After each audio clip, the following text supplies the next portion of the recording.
feel like I'm gonna die. I just said that. I said, you said I'm gonna die. I said I feel like I'm gonna die. To one up my dying? Yeah. I have 4 words for you. Anaminkum.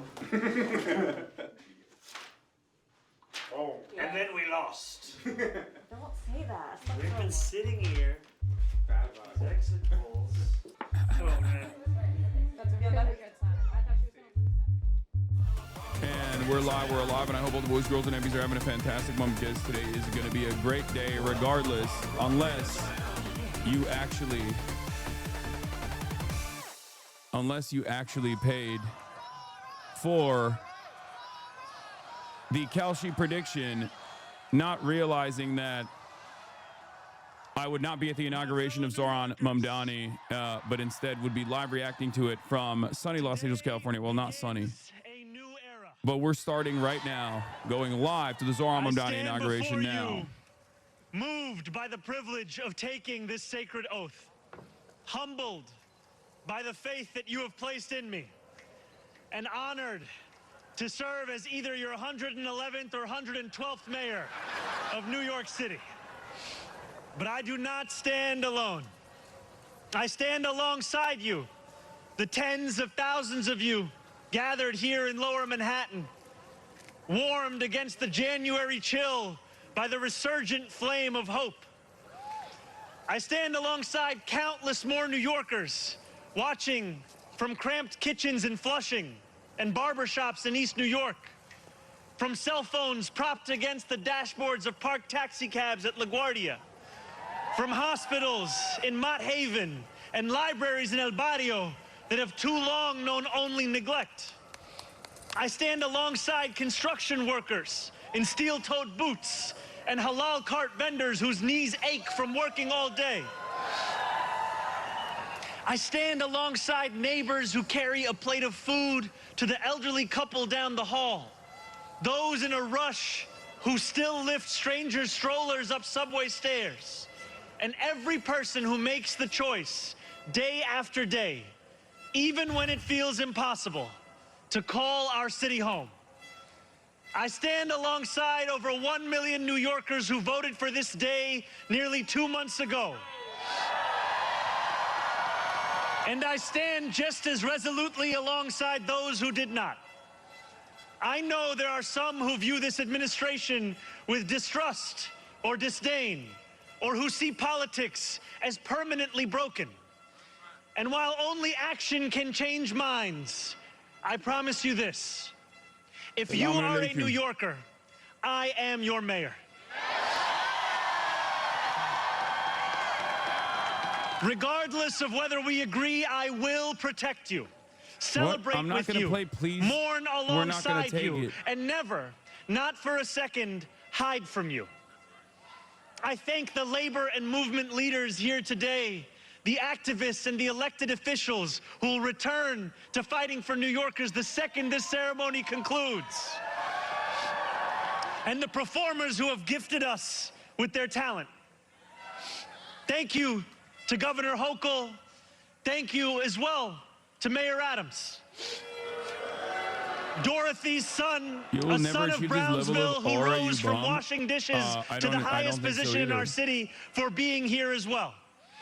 He and I have had our share of disagreements, we're live. We're but I will blasting off, always by the be way. touched Let the that he people know. chose me as the mayoral candidate that he would most want to be trapped with on an elevator. Thank you to the two titans who, as an assembly member, I've had the privilege of being represented by in Congress, Nidia Velazquez, and our incredible opening speaker, Alexandria Ocasio-Cortez. Oh, look at that. Chuck You Schumer's have there. paved the way for this moment. Wow. Thank you to the man whose leadership I seek most to emulate, who I am so grateful to be sworn in by today, Senator Bernie Sanders. Thank you to my teams, from the assembly to the campaign to the transition, and now the team I am so excited to lead from City Hall. Thank you to my parents, Mama and Baba. Oh my God, for those raising hats, me, those hats are for so teaching swag. me how to be in this world, and for having brought me to Those this hats city. are so swag, bro. Thank you to my family from Kampala to Delhi. And thank you to my wife, Rama.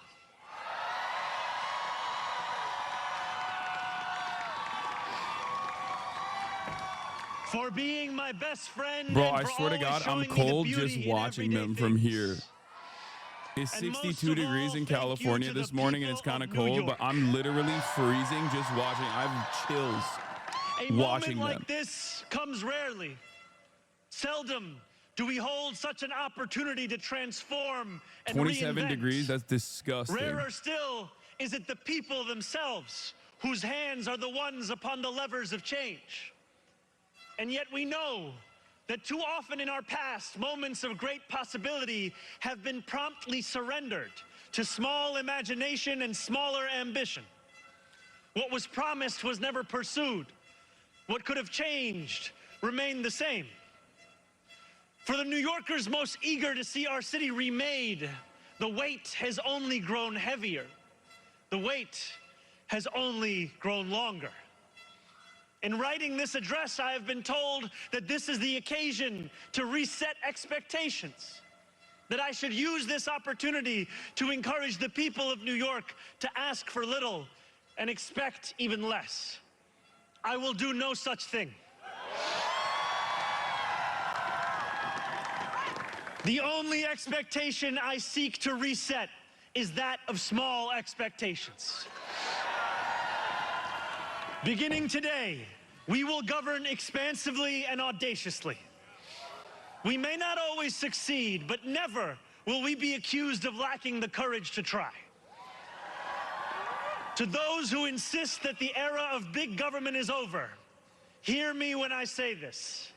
No longer will City Hall hesitate to use its power to improve New Yorkers' lives. For too long, we have turned to the private sector for greatness while accepting mediocrity from those who serve the public. I cannot blame anyone who has come to question the role of government, whose faith in democracy has been eroded by decades of apathy. We will restore that trust by walking a different path. One where government is no longer solely the final recourse for those struggling. One where excellence is no longer the exception. We expect greatness from the cooks wielding 1,000 spices. Yeah, we will from arrest those who stride out onto our Broadway Satanyahu when he stages, steps foot and from our starting inside point of. guard We at will Madison make a Square show of Garden. it. A trial will be facilitated us on demand Central the Park same for from all those the who work world's in eyes government. to see. In a city where the mere names of our streets are associated with the innovation of the industries that call them home, we will make the word City Hall synonymous with both resolve and results. As we embark upon this work, let us advance a new question, a new answer to the question asked of every generation. Who does New York belong to? For much of our history, the response from City Hall has been simple.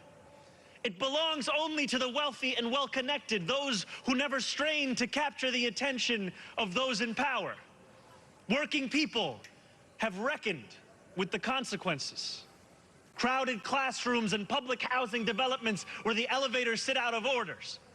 Roads littered with potholes and buses that arrive half an hour late, if at all. Wages that do not rise and corporations that rip off consumers and employees alike. And still, there have been brief, fleeting moments where the equation changed. 12 years ago, Bill de Blasio stood where I stand now as he promised to put an end to economic and social inequalities that divided our city into two. In 1990, David Dinkins swore the same oath I swore today. As friend of the show, Bill vowing de to celebrate the Blasio, gorgeous mosaic that is New York, who I know very, where who every I, one who of I us is know very deserving well now. of a decent life. And nearly 6 decades before him, Fiorella LaGuardia took office with the goal of building a city that was far greater and more beautiful for the hungry and the poor. Some of these mayors achieved more success than others, but they were unified by a shared belief that New York could belong to more than just a privileged few. Isn't that Philip It could DeFranco? Yeah, belong Bill to de those Blasio, also known who as Philip operate our DeFranco. subways and rake our parks. If anything, Bill de Blasio Those who looks feed more us like Michael from biryani and beef Pennsylvania than patties. anyone else. Picanha and pastrami on rye. And they know that this belief could be made true if only government dared to work hardest for those who work hardest. Over the years to come, my administration will resurrect that legacy. Quiet City and Hall listen will when a deliver an visionary is agenda talking, of chatters. safety, Okay, cool it with the affordability, glaze. and Okay? abundance, where government looks and lives like the people it represents. He doesn't sound never mayoral. flinches He in the sounds fight like an against actual. corporate greed. He sounds and like refuses a to politician cower from a before bygone challenges era. that others have deemed How too many complicated. politicians do you actually In hear so in the doing, United States of we will America provide our own answer to that age-old can question. convincingly Who talk does in an New York inspirational belong to? tone and have like Well, a my North friends, Star we that they look can to present, Madiba that they and the can South point to? African Freedom Not Charter. many, right? New York belongs to all who live in it. Together, we will tell a new Is there story of something our under his city. eye? Yeah, it's called having an eye bag This when will you're not be a 34 tale of years one old and city you stayed governed up all night only because you by got the sworn in. 1%. Nor will it be a tale of two cities, the rich versus the poor. It will be a tale of 8.5 million cities, each of them a New Yorker with hopes and fears, each a universe, each of them woven together. The authors of this story will speak Pashto and Mandarin, Yiddish and Creole.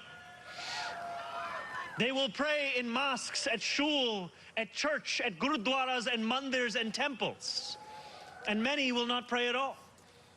They will be Russian Jewish immigrants in Brighton Beach, Italians in Rossville, and Irish families in Woodhaven, many of whom came here with nothing but a dream of a better life, a dream which has withered away.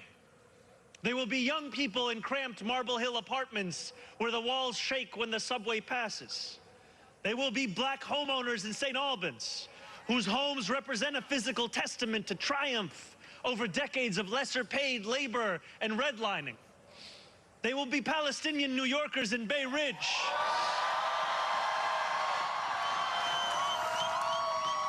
who will no longer have to contend with a politics that speaks of universalism and then makes them the exception. All right, you should move there when government housing or rent stabilized apartments get a bill or get canceled. Okay, listen. Do I think that this brings about a socialist revolution in the country or something like that? No. Do I have a decent amount of confidence that Zohran Mamdani will hopefully be able to achieve some of his agenda? I hope so. I hope he doesn't let all of us down. You know, a lot of people worked very hard to make sure that this happened, And a lot of New Yorkers are looking to him now. But beyond that, there are also a lot of people that are like, I think this is going to be modest, incremental expansions of already existing social safety nets, things like that. Hopefully it'll be successful. And there will be a lot of pushback, no matter how modest or how incremental. And there will also be a lot of criticism that comes from the left flank too, as is always the case, right? There will be a lot of people on the left flank that are going to say he's not doing what he's supposed to be doing, all this stuff, or he promised so much more, he's not doing it. And it's always going to look like, unmute, man, shut the fuck up, dude. God damn, let me do some goddamn commentary. Suck my dick. Oh my God, we're 36 minutes in. New year, new me. Haven't even put my prediction or goals out there about how I'm not going to be fucking malding as much anymore. I haven't even had the moment to lie to you about not yelling at you guys, and you're already being freaking annoying. Calm down. Okay, there you go. First mauled out of the gates. First maulding out of the gates, swinging. It's been 37 minutes since I started the broadcast. New year, same you reacting to one guy. It's not even one guy. There's hella guys. It's never one guy. When I'm getting one guide, I'm not actually getting one guide. I'm getting 10 guide. I'm getting 100 guide. I'm getting 1,000 guide. Anyway, stop. Make sure you expose your true colors before you lie to us. I don't even know what that means. But yeah, look. Ultimately, he has You know, he has a solid team around him. There's some people, obviously, that I'm not too fond of. And not like from his team, but I mean from his, new mayoral team, right? But outside of that, I think hopefully he'll be able to to change certain things, to improve people's lives a little bit to the best of his ability from the position that he has, in spite of all of the pushback that will inevitably come. And not only that, but also he'll be an inspirational figure in the same way that Bernie was an inspirational figure for him. And I know that a lot of people on the left flank get mad about him constantly praising Bernie Sanders and propping up Bernie Sanders and assume that he's going to betray a lot of the other things that he said he was going to do, or betraying like his anti-Zionist activism and things of that nature.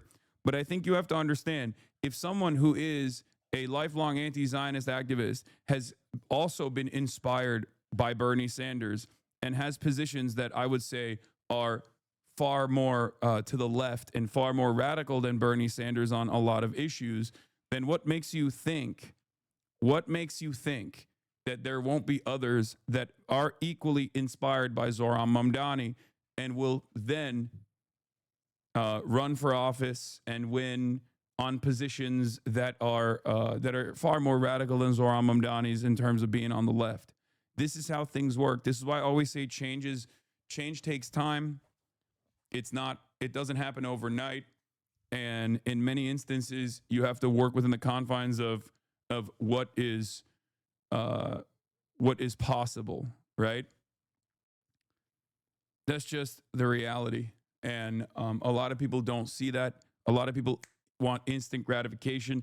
Or let me say it a different way. It's not necessarily even instant gratification, because a lot of people, I think, understand the severity of the violence and the severity of structural violence of poverty, the severity of the structural violence of genocide, or not structural violence, but the direct violence of genocide. And and because of that, because time is running out when it comes to the imminent ecological collapse due to climate change, people want change immediately. People demand change immediately, and it's understandable. But no matter what our needs are, no matter what the situation demands, the reality of the matter is things are going to always move, especially in a country like the United States of America that is so unimaginably right-wing, so unimaginably reactionary, that things are going to move very slow. The very fact that we have people like Zohran Mamdani, who are seen as positive figures in American politics, I mean, this is unheard of. This is unheard of and unimaginable even in like 2016. 34-year-old Muslim socialist guy who's brown, who's anti-Israel.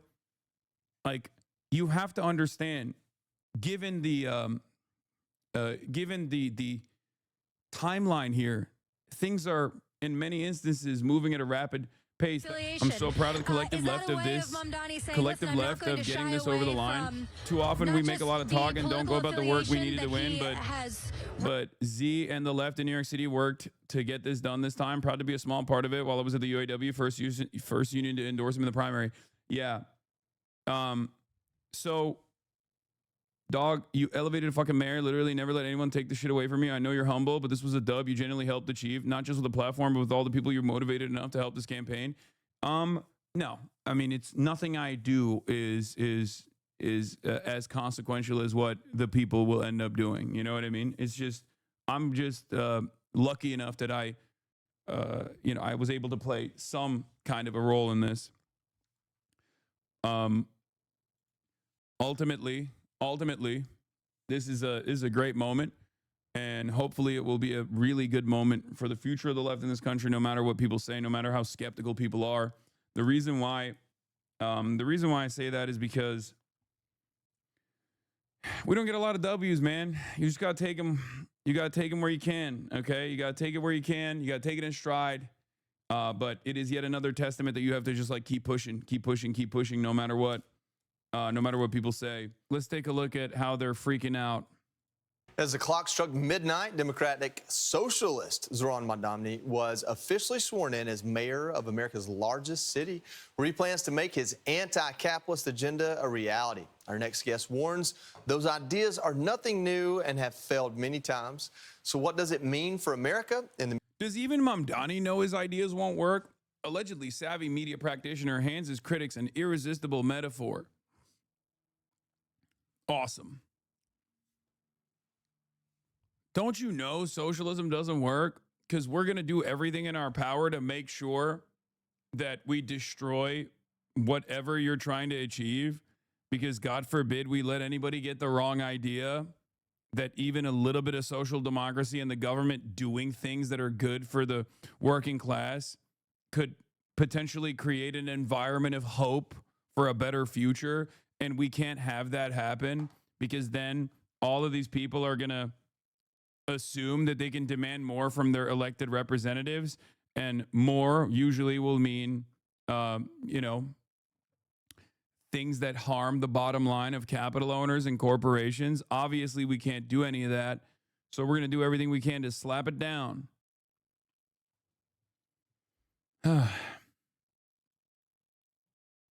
They do know the most successful mayor in New York City's history was a socialist, right? You think they care? It's like, it's the same principle behind like hailing FDR as a hero, or who wasn't a socialist, obviously, but the New Deal, or recognizing the benefits of the New Deal in this day and age, while simultaneously pushing back against anything that resembles a modern version of said New Deal. It's ridiculous. Midterms in 2026. Fox News contributor James Freeman joins us now. James, you got this piece out, and you write well, it's eloquent, but tell me really what the point is here for Zohran Mamdani. Like, he goes down to the subway station. Is he trying to say that he's bringing New York back to what it used to be, or turning it into something new? What is this red flag pin? Is this an American Chinese flag pin? What's going on here? I can't tell. In my head canon, I'm assuming it's a Chinese flag.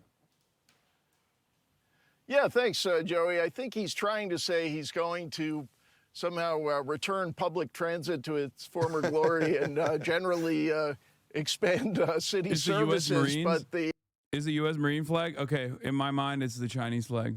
The metaphor he's just created is really something. You see him there and underground. This is a subway station that has been abandoned for the last 80 years. It was one of the original subway stations, and then when they brought in new cars, there was a dangerous gap, so they could... I wonder if there's any symbolism associated with this, and perhaps like they are refusing to recognize that and instead making commentary over it.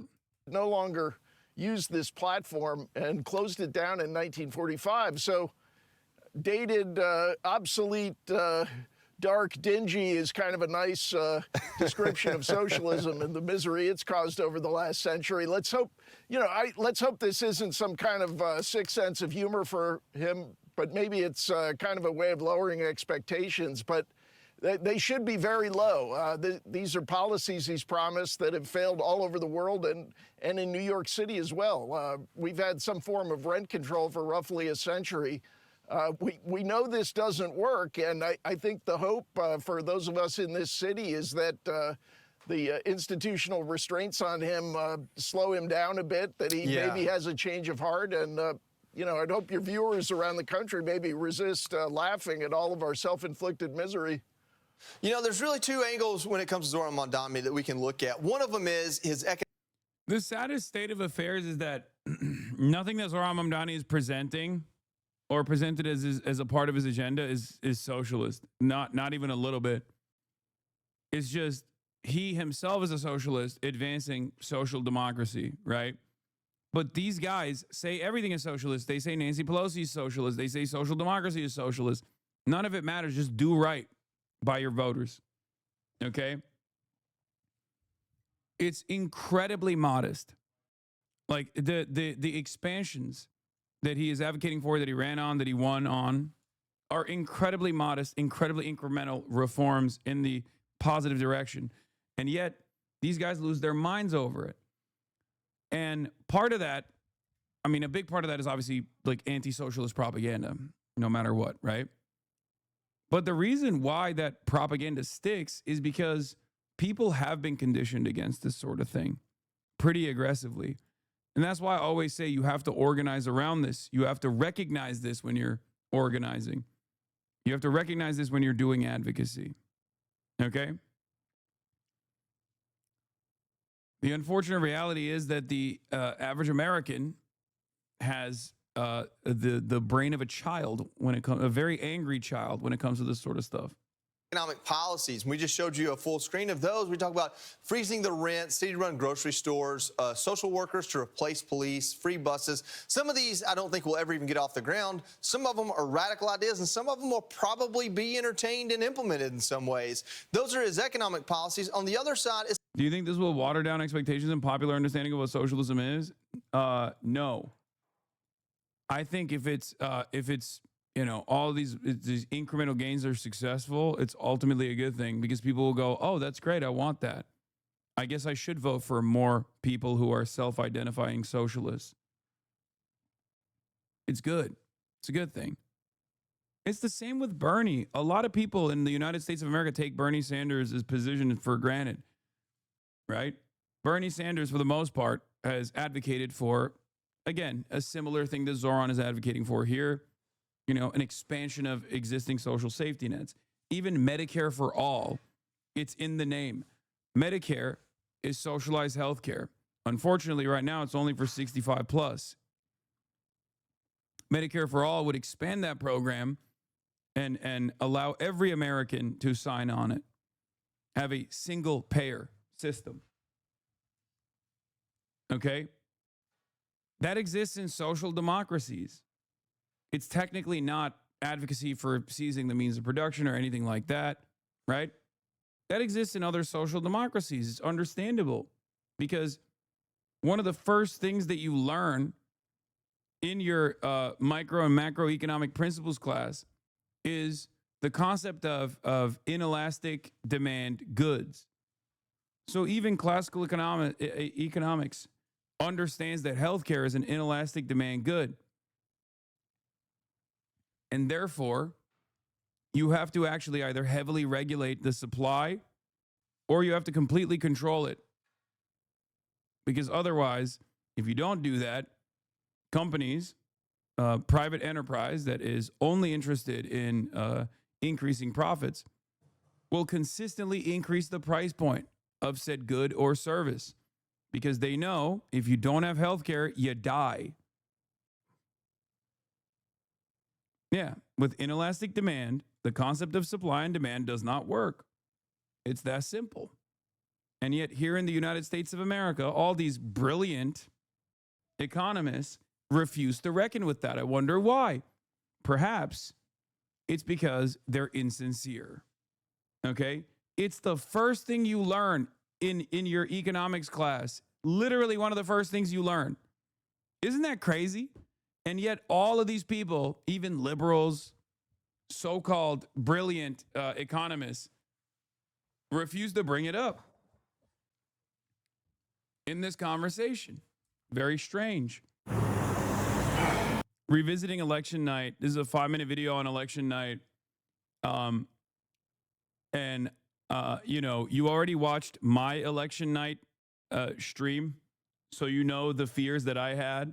And it's really interesting seeing the Zohran Mamdani team, including Zohran Mamdani himself, experience the exact same style of fears, regardless of what the numbers look like, up until the very last moment where it was official. Maybe it'll help you understand why I was so fucking scared personally. Not too bad exit polls.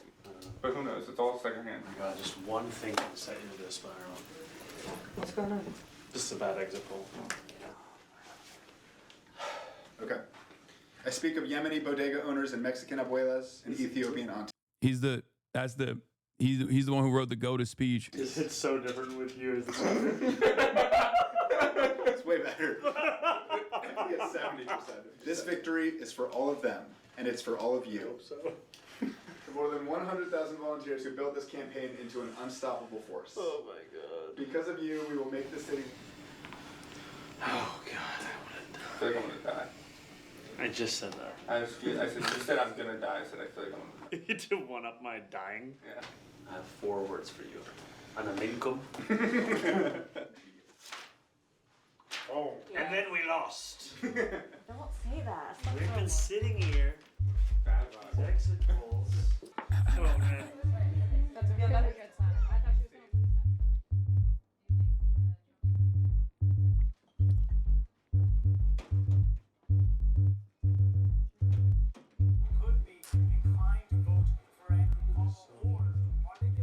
Guys, it's closing in 1 minute. Okay, guys.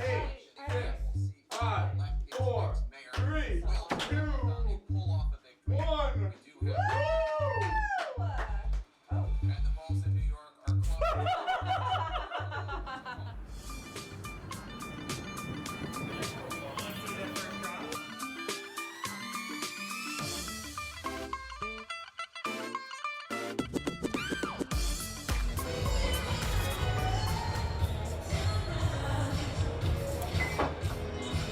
You're up 11.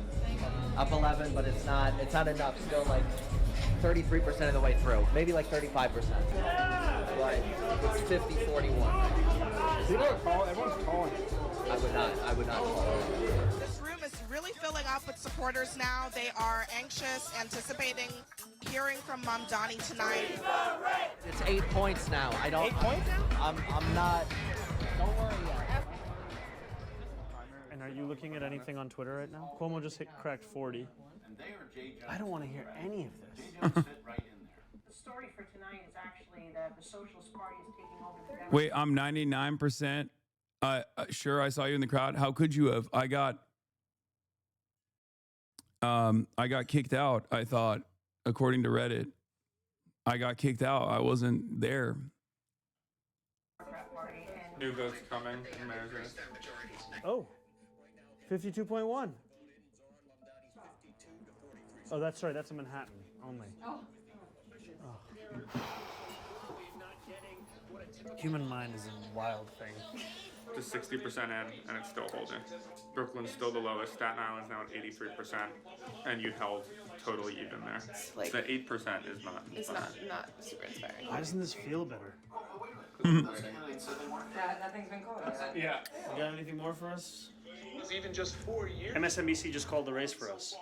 Zohran Mamdani, the state assemblyman from Queens, who ran an insurgent campaign that absolutely blindsided the Democratic establishment, will be the next mayor of New York City. Woo! Is it official? It doesn't get any more official than this.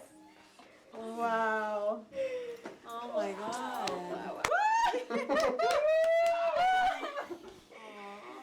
Take that, exit polls. Congratulations, my dear friend. Oh, this is insane. Go. Guys, I don't know. How come he wasn't watching your stream? Yeah, I agree. That's kind of fucked up. These guys are fake, bro. They're fake. Not even watching the Twitch stream a little bit. I'm in the same building. I'm downstairs. It's messed up. Not a real one. Not a real friend. Did you really think at any point you were gonna lose? Yes! Yes! Did you think you would? Yeah. See. Did you think they asked her like? They asked him, did you think you were gonna lose at any point? He says yes, 100%. Stuff like this doesn't happen. Okay. Senator.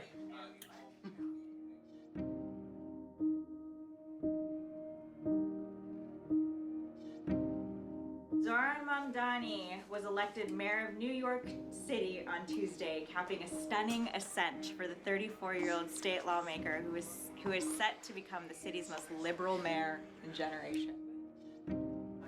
Guys, we just crossed 1 million votes. Wow. That's incredible. The New Yorker Daily, the Mamdani era begins. Wow. We've won. Yeah. Still saying the most liberal.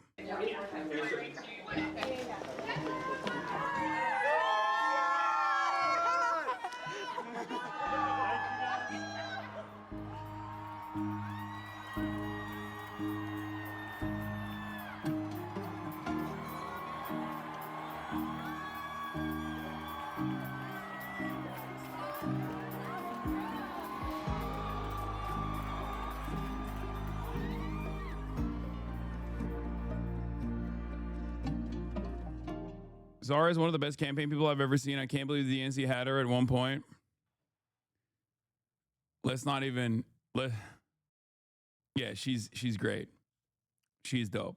Anyway, let's get back to Benjamin Netanyahu speaking at this synagogue to loud cheers. Netanyahu, as you may know, has been prime minister several times for several years, but this is his first time to visit South Florida, and he comes here to the synagogue behind me. His message was very simple and to the point.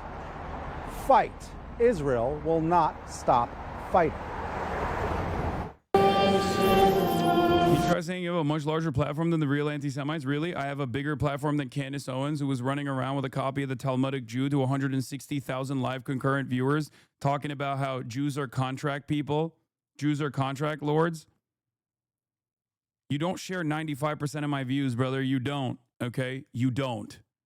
Clearly. Okay? Because the 5% is a justification for an ongoing wholesale slaughter. It's ridiculous. I hold you to a higher standard that Hasan, no need to be so angry and insulting. You are molding the brains of the youth. You are painting Israel as Nazi Germany is insane. No, it's not. It's not. It's 100% correct. This is the problem. Not only is it correct, but it hurts your feelings to even consider it. Open up your fucking mind and realize that that is precisely what is going on. Israel is the modern version of Nazi Germany. It is exactly the same. What the fuck are you talking about? Zionism revolves around ethno-religious supremacy and complete colonial domination, settler colonial domination over the indigenous population of non-Jews. It's fucking ridiculous. Blames Jews for everything, even Jew hate law. Bye, guys. Thanks for speaking to me as a human being, which is apparently something I should be grateful, according to Hasan. Any other place you have this conversation, any other political space you have this conversation that is anti-Israel is immediately going to dial in on every anti-Semitic meme that you will ever hear. Okay? That's just the truth. The reason why you know that's not going to happen here is because deep down inside you also know that I am not an anti-Semite and I actually viciously combat against anti-Semitism. Ironically enough, our argument here stems from me saying Jews consistently saying they love Israel and defend Israel's genocide is actually fomenting anti-Semitism and making the United States of America and every other Western country a less safe space for Jewish people overall, because everyone fucking who is not as socially invested in the continuation of Israel as an ethno-state is going to look at this and go, okay, well, I guess, I guess Jews do care about Israel. All they care about is Israel. All they talk about is Israel, and become anti-Semitic as a consequence of that. Jesus Christ. No, it's not that complex. It's not that complex. Like, Jewish people are not like cut from a special cloth where they're incapable of being fascist, okay? Or fascism is not only Nazism. It's so stupid. In any case, if you want to fucking combat anti-Semitism, go talk to your friends like Sam Hyde, who you've defended as of late, which is insane. You know? Jesus Christ.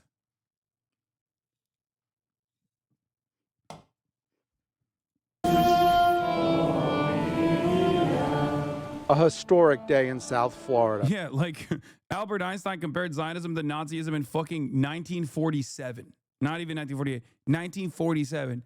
He said the Zionist brigades are behaving in the same way that the Nazis did. And I feel like that guy knew a lot about what the Nazis were doing. You know what I mean?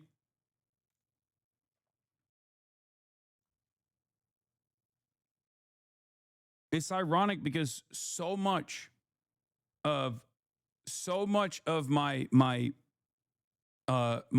research or everything that I've learned about this predicament, so much of that has come from Jewish and sometimes even Israeli academics. Okay? If it wasn't for Jewish Israeli academia, the new historians, we wouldn't even know that, like, we wouldn't even have evidence, rather, because we knew that the Nakba was an ethnic cleansing campaign, obviously, because their victims were alive. Some of them are still alive, right? But we wouldn't have evidence that it was a planned extermination campaign, okay?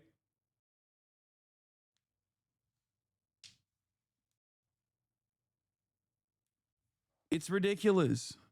I can't believe we're having, like, the same fucking argument still after 2 goddamn years. For the first time since he has been Prime Minister of Israel, Benjamin Netanyahu makes a visit to South Florida. Anyone who doesn't go to Florida these days. Research meaning Twitter? No, you don't. And your chat proves that you don't. This is the environment you've built. You know, research meaning Twitter. Dog, I literally have a dual degree in political science and communication. This is something that I have actually... Why am I entertaining this? It's just pure projection because your fucking favorite content creator who you think is actually an intellectual or some shit is only getting their information from, I suspect, Twitter, or consistently claiming that I'm getting my shit from Twitter.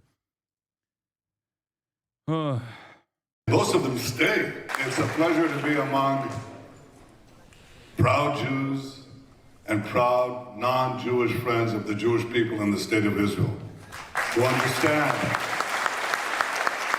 that unity, strength, and resolve are the guardians and guarantors of our future. In the morning, heightened security around the synagogue. Crowds gather. Local 10 gets inside the synagogue as people wait for the prime minister. And then Netanyahu arrives. People capturing the moment so close to this world leader. Jake is a Holocaust survivor. He escaped the death camps. And I shook his hand.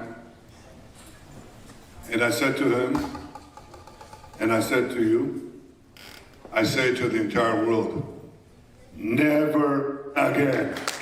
Yeah, never again for anybody, okay? Not the Kahanas interpretation of never again, which is never again just for Jews. But that is the modern state of affairs. Unfortunately. Never again. President Trump asked me, how do those people, how do they stand it? How do they do it? And I said, well, see, I couldn't quote directly a great singer in Israel. So you're saying all lives matter, Lamau? I mean, that's quite literally the point of never again, yes. Yes, it is. It literally is. That you're not wrong. Yeah. Yes, all genocides matter. It is genocide. I mean, that's the one time when you can say, you know, yeah, all lives actually, when it comes to human rights. You know that. It's the spirit. It's the spirit of our forefathers. And Netanyahu leaves the audience with a message about the rising tide of anti-Semitism worldwide. The last thing you should do is lower your head and seek cover. That's not what you should do. You should stand up and be counted. You should fight back. You should speak up. You should attack your attackers. You should delegitimize the delegitimizers. That's what you need to do. I cannot believe this motherfucker gets to do whatever the fuck he wants, dude. Hasan saying all lives matter with his entire chest. Yes. It's so fucked.